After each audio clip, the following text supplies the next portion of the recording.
status of languages during the British rule. What was the status of language during the British rule? English was the queen of languages as it occupied a place of pride in the school and college curriculum. So, English was called the queen of languages during the British rule.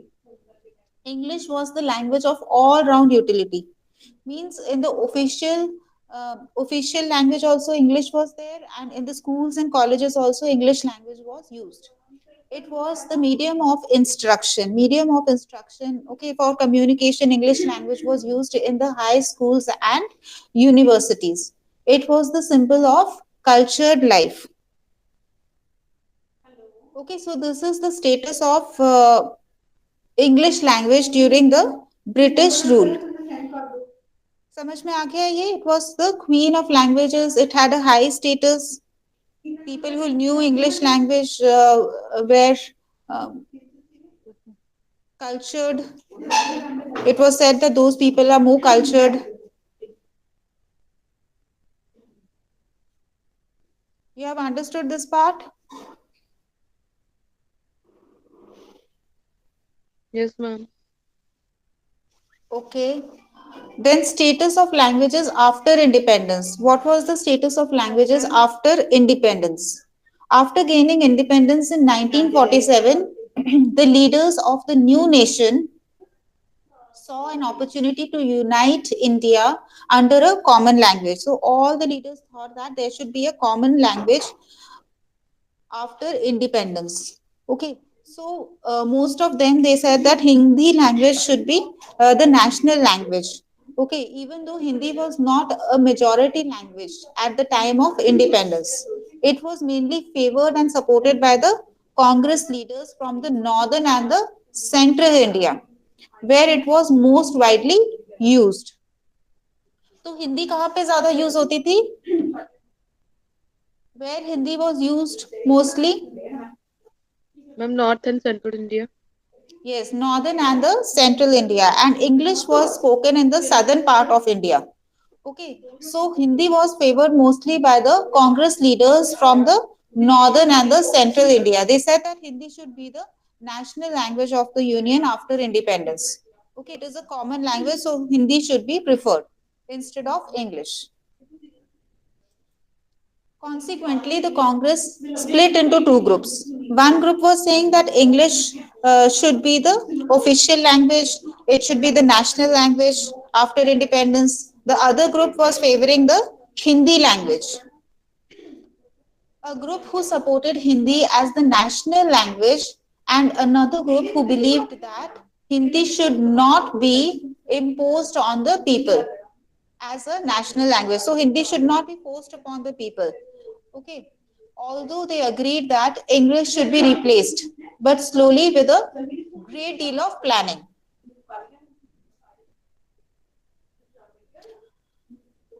So the people who favored English language, they said that for few years English should be the national language. Later on, we can replace the English with the Hindi language. ठीक है. So there were two groups. दो group थे. एक group क्या था? They supported the Hindi language. दूसरा group क्या था? They supported the English language. तो जो English language को support कर रहे थे, what did they say? Although they agreed that English should be replaced, they said that slowly and steadily English को हम replace कर देंगे and Hindi will be the national language. But अभी जो English है, it is the queen of languages. Before independence, it was the queen of languages, so it should remain the official language or the national language of India. And later on, we can slowly change it into Hindi language. Hindi language can replace it. Okay, समझ में आ रही है बात?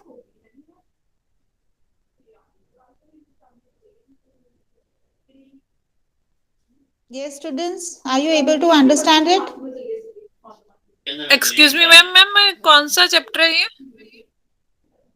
आपने अभी join किया है? अभी ज्वाइन किया है. हाँ जी. जी मैम, अभी ज्वाइन किया है. Language across the curriculum subject है, उसमें सेक्शन बी है.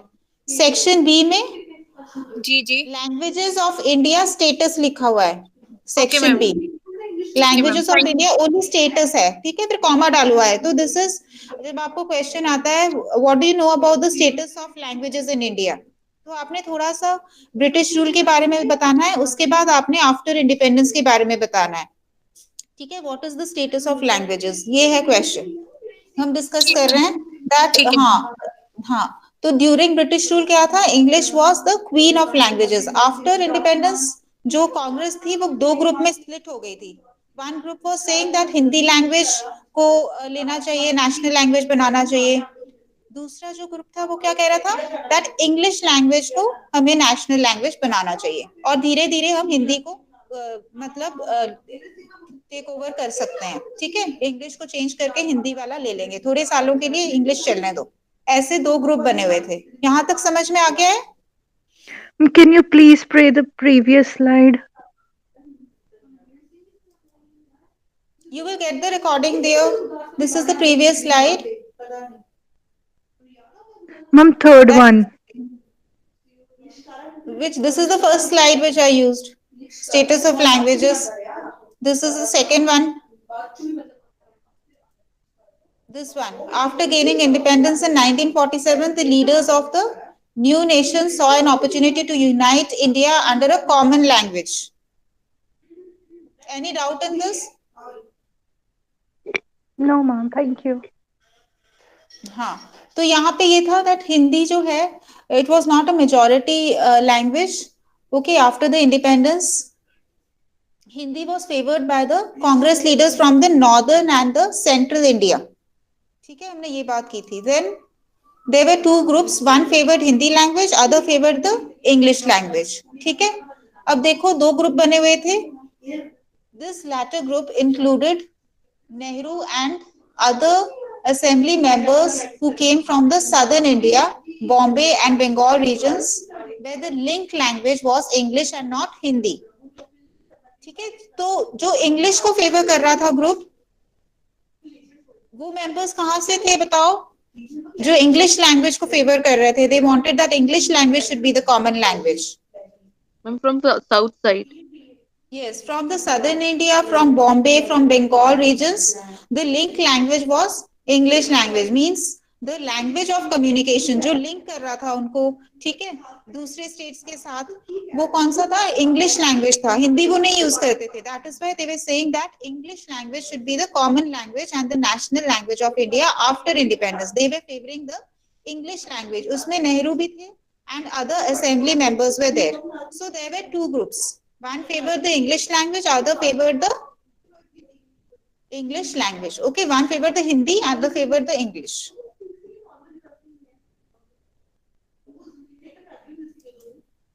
After 6 weeks of intense debate, तो 6 weeks में debate चल रहा था, ठीक है, between the two groups.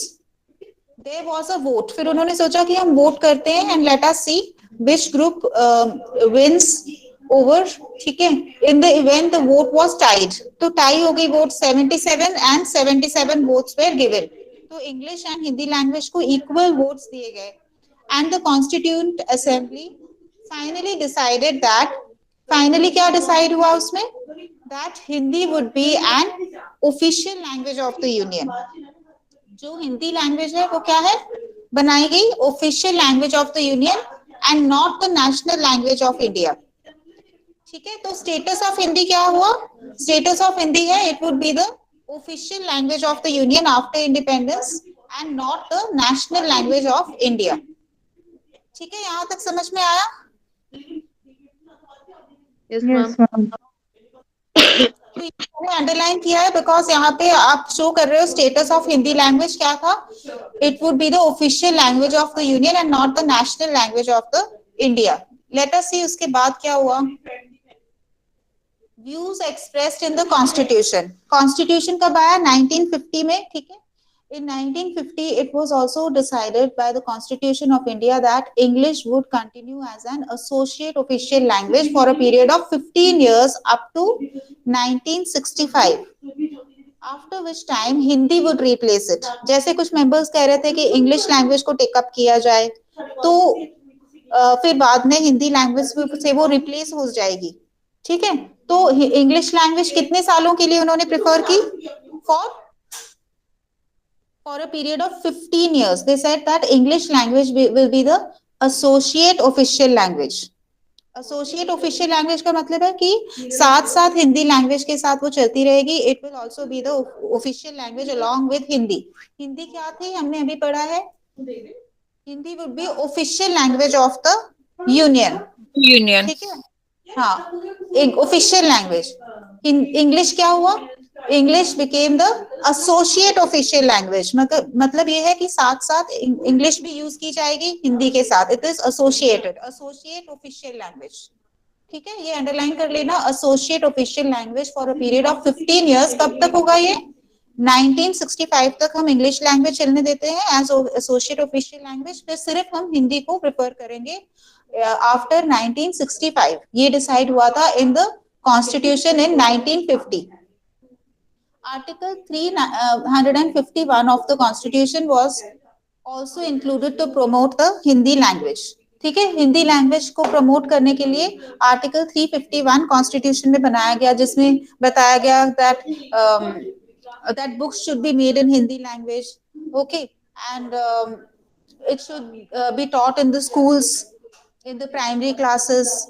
Library में हिंदी बुक्स होनी चाहिए. ये सारा कुछ कॉन्स्टिट्यूशन में आर्टिकल 351 में बताया गया. लेटर ऑन हम आर्टिकल्स पढ़ेंगे. In that you will study about the promotion of Hindi in the article 351. Then the assembly, sorry just a minute.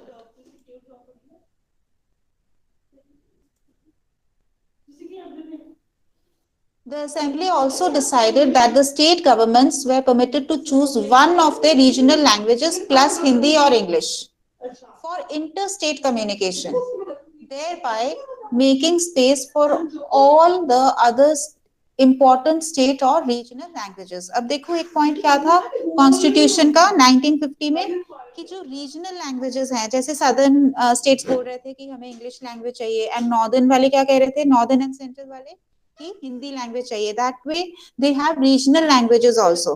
तो रीजन में जो लैंग्वेजेस यूज होते हैं, जैसे पंजाब में कौन सी यूज होती है, regional language Punjabi ma'am. yes, very good. So we're permitted to choose one of the regional language. तो अगर interstate communication हो, एक स्टेट पंजाब ने बात करनी है हरियाणा से या सदर्न स्टेट के साथ, तो वो किस लैंग्वेज में बात कर सकते हैं, वो परमिटेड किया जाता है उनको कि they can choose their own language. They can choose there regional language choose कर सकते हैं, plus they can choose any Hindi और इंग्लिश. हिंदी अगर आती है दोनों स्टेट्स को तो हिंदी चूज कर सकते हैं. अगर रीजनल लैंग्वेज पंजाबी आती है तो पंजाबी यूज कर सकते हैं या इंग्लिश यूज कर सकते हैं. That is upon the states कि वो कौन सी यूज करेंगे फॉर इंटर स्टेट कम्युनिकेशन. ठीक है, कोई इम्पोजिशन नहीं था यहाँ पे. They can use any language, either regional language plus Hindi or English can be used for the interstate communication. ये है views in expressed in the constitution in 1950. यहां तक समझ में आया status of languages?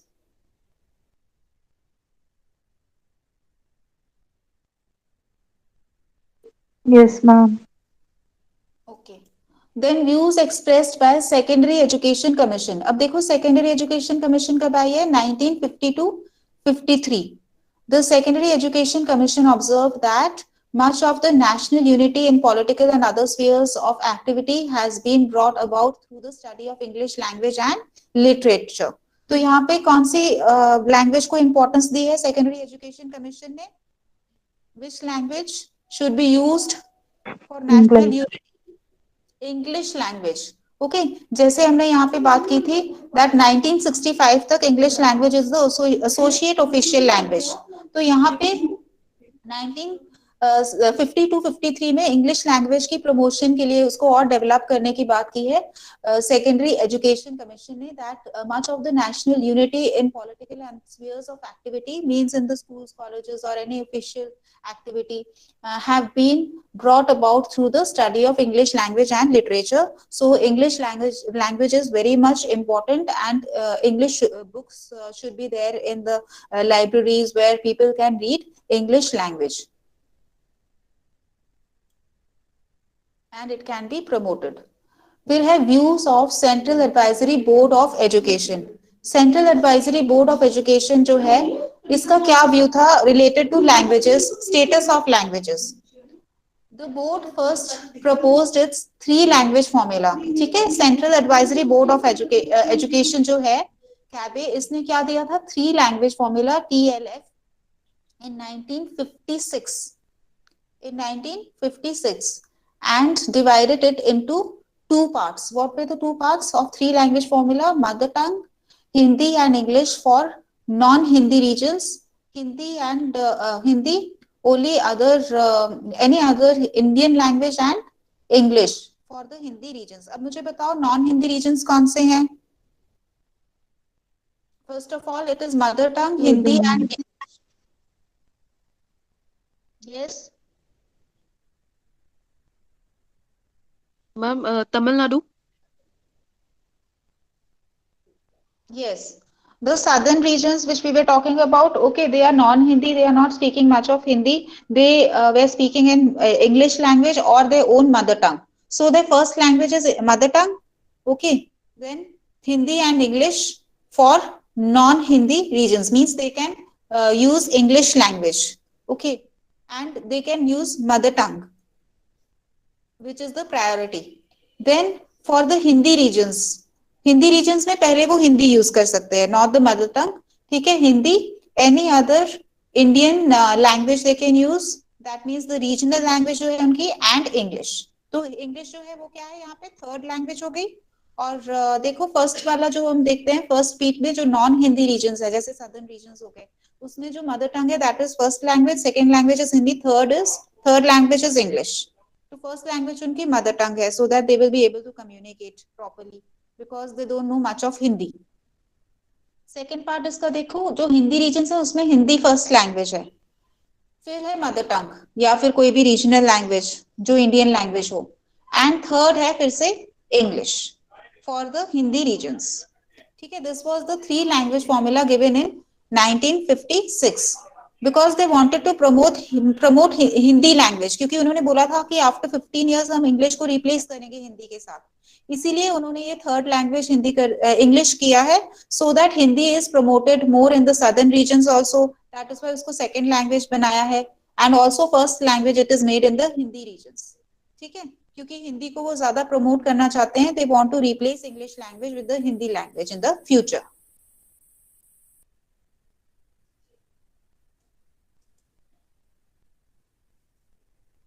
The main aim of TLF, that is the three language formula, क्या था, was to solve the problems of the link language for communication।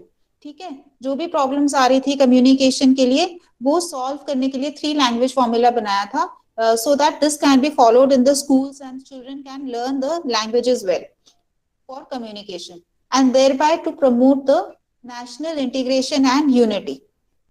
It was severely opposed by the minor minorities। अब देखो जो three language formula है उसके अंदर कौन कौन सी लैंग्वेजेस को इंपॉर्टेंस दी गई है, देखो मदर टंग को इंपॉर्टेंस दी है, हिंदी को दी है, एंड इंग्लिश को दी है। ठीक है, यहाँ पे भी जो इंडियन लैंग्वेज बोला गया है सेकेंड पार्ट में, उसमें भी मदर टंग या फिर रीजनल लैंग्वेज आ जाएगी, और इंग्लिश एंड हिंदी को इंपॉर्टेंस दी गई है। यहाँ पे कोई भी माइनॉरिटी लैंग्वेज की बात नहीं की गई है। माइनॉरिटी लैंग्वेज क्या होती है, माइनर माइनॉरिटी क्या होता है?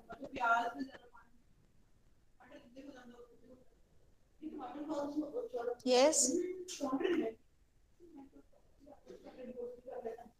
अगर पंजाब है यहाँ पे, ठीक है, तो यहाँ पे माइनॉरिटी लैंग्वेज कौन सी हो सकती है?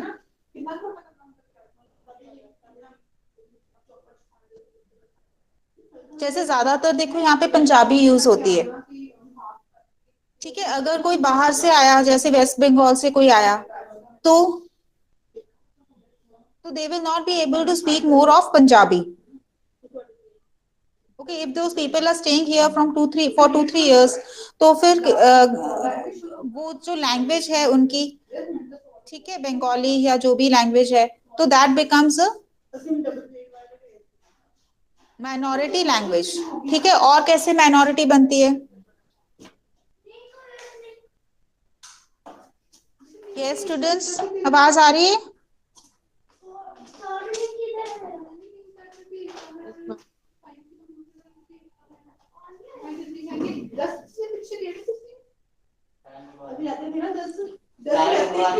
स्टूडेंट्स, चलो हम देखते हैं दैट माइनॉरिटी लैंग्वेज, जैसे यहाँ पे देखो पंजाबी लैंग्वेज ज्यादा यूज होती है, तो उर्दू भी कम यूज होती है, ठीक है। तो जो पॉपुलेशन लोगों की कम है उस लैंग्वेज के लिए, ठीक है, मदर टंग इज उर्दू और एनी अदर लैंग्वेज, ठीक है, तो वो कम यूज होती है, that becomes a minority language. समझ में आ रहा है कुछ कुछ? जी जी जी मैम। ओके, चलो अब देखते हैं हम आगे। The main aim of the three language formula was to solve the problems of the link language for communication and thereby promote the national integration and unity. अब देखो, it was severely opposed by the minor minorities. Minor minorities कह रहे थे कि हमारी language को importance ही नहीं दी गई है थ्री लैंग्वेज फॉर्मूला में। whose mother tongues were different from the state language, उनकी तो जो लैंग्वेज थी वो स्टेट लैंग्वेज से डिफरेंट थी। जैसे यहाँ पे पंजाबी लैंग्वेज है, तो पंजाबी लैंग्वेज उनकी नहीं थी, तो उन्होंने बोला कि हमारी लैंग्वेज को इंपॉर्टेंस नहीं दी गई है। For example the tribal languages जैसे हैं एज गुजरी इन हरियाणा, ये है, और कौन सी है, यूपी, एमपी, राजस्थान, ये सारी जो एरिया है इसमें गुजरी लैंग्वेज जो है that is a tribal language, तो उनको इंपॉर्टेंस नहीं दी गई। Then Naga and Nagaland. Okay, these examples you can give. Okay, and you can also search from here if you want to see the other languages which are the minority languages. So they were not given much importance in the three language formula, and they were against the three language formula. So later on, because of this opposition, it became the four language formula for the minorities with their mother tongue, regional language, Hindi and English. बाद में वो क्या बन गया, four language formula, because they started using their own language also. That is, पहले mother tongue आ गई, जैसे उनकी tribal language mother tongue, कोई भी जो वो खुद यूज करते हैं अपने घर पे, वो मदर टंग हो गई। फिर रीजनल लैंग्वेज जैसे पंजाब में पंजाबी हो गई, उसके बाद हिंदी एंड इंग्लिश, ऐसे ये चेंज हो गया फोर लैंग्वेज फॉर्मूला में। ठीक है, यहां तक समझ में आई बात स्टेटस ऑफ लैंग्वेजेस की? Yes ma'am. चलो बाकी फिर हम कल करते हैं, यहां तक समझ में आ गया है ना? Yes ma'am. चलो एक ही स्लाइड रहती है, कर लेते हैं डिस्कस। चलो एक ही रह गई है, let us discuss and finish this. Views expressed by the Indian education commission. अब इंडियन एजुकेशन कमीशन के क्या व्यूज थे? ड्यू टू दीज रीजंस इन 1966। अब देखो हमने कहा कौन से ईयर तक सोचा था कि इंग्लिश लैंग्वेज को हिंदी से रिप्लेस करेंगे? याद है किसी को? 15 इयर्स के बाद हमने सोचा था कि इंग्लिश लैंग्वेज जो है वो हिंदी के साथ रिप्लेस कर दी जाए। 1965 मैम। यस, तो 1965 में हमने सोचा था दैट इंग्लिश लैंग्वेज जो है वो रिप्लेस हो जाए और हिंदी लैंग्वेज आ जाए उसकी जगह पे। अब देखते हैं कि हमने रिप्लेस कर पाए हैं कि नहीं कर पाए हैं इन 1966। ठीक है, due to these reasons in 1966 the education commission once again reviewed and liberalized the formula। जो हम फॉर्मूला की बात कर रहे थे वो थोड़ा उन्होंने फ्लेक्सिबल कर दिया, थोड़ा फ्रीडम दे दिया उसके अंदर, लिबरलाइज कर दिया उसको। The formula four language formula वो बन गया था, so that by the end of the middle school, that is the lower secondary stage, a student will have acquired sufficient control over the three languages। अब जब school में है student और middle school जो है that is lower secondary stage. ठीक है, जैसे मुझे लग रहा है क्लास 4 या 5 की बात है। ठीक है, तो स्टूडेंट को कौन कौन सी लैंग्वेजेस आनी चाहिए तब तक? द मदर टंग, जो भी उसकी मदर टंग है वो, and two non native modern languages that is Hindi and English. तो mother tongue, Hindi and English student को आ जानी चाहिए, ठीक है, इन द स्कूल्स। उसके बाद जो है जो इंग्लिश लैंग्वेज है उसको रिप्लेस नहीं कर पाए थे, because English language is very much important language, okay, for communication with other countries of the world. तो for the progress of India it was decided that Hindi should not be replaced, okay, Hindi should not be taken up in place of English language। तो जो English है वो continue होगी। तो देखो क्या status था लैंग्वेजेस का? Hindi as official and link language मानी जाएगी, Hindi as the official language and link language. English as an associate official language continue होगी, as well as the language of higher education भी English language होगी, and international communication के लिए भी English language use होगी। ठीक है, so this is the status of languages Furthermore, the individual states and union territories could decide whether to give Hindi a second language or third language position. तो states अपने आप decide कर सकते हैं कि हिंदी को उन्होंने सेकंड लैंग्वेज बनाना है या थर्ड लैंग्वेज बनाना है, एंड इंग्लिश को उन्होंने सेकंड लैंग्वेज करना है या third language. That is upon the states. They can decide themselves. So what was the status at last? Hindi as official and linked language, and English as an associate official language, as well as the language of higher education and international communication. ठीक है, this is about the status of languages in India. समझ में आ गया है? देखो इसका एक ही question आएगा आपको 7 मार्क्स का, वो आपने ये पूरा एक्सप्लेन कर देना है in the status of languages. ठीक है, कोई डाउट तो नहीं है? No, ma'am. Okay students, thank you. Thank you, ma'am.